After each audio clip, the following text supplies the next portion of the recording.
not all of us are lucky enough to have a beautiful entranceway like this, and even though it is quite glamorous and formal, it's still lacking a little bit of greenery. Now, one of the first plants I want to put in here is a rosemary, and there are a few reasons for this. Firstly, it's a standard rosemary, so it'll give me some nice height here, which is ideal.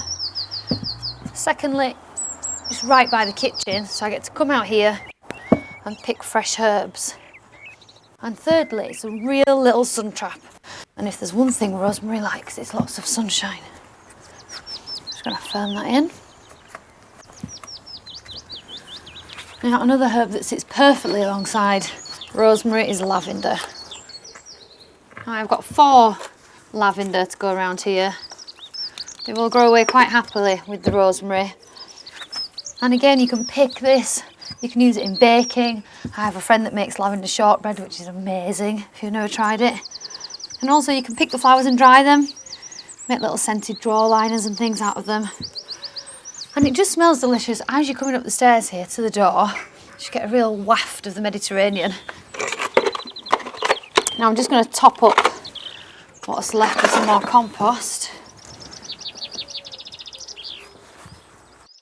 One of the final things I like to do, especially with a formal looking container like this, is top dress with gravel or grit. And what that does is it will lock in moisture after you've watered it. It will suppress weeds, and also it just gives a much nicer finish.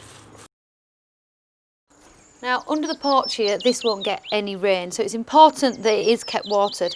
Other than that, lavender and rosemary really like tough, free draining conditions, just like they would get in their natural habitat. So it'll be perfectly happy here and look great for most of the year. If there's one thing I might add later, is some fairy lights, because I think they would look really pretty as you came up the stairs on a night time, all in the top of the rosemary. Now, if you have any ideas of content you'd like to see, do get in touch with our media team. And for any more how-to videos, check out lovegardening.com. But for now, enjoy your garden.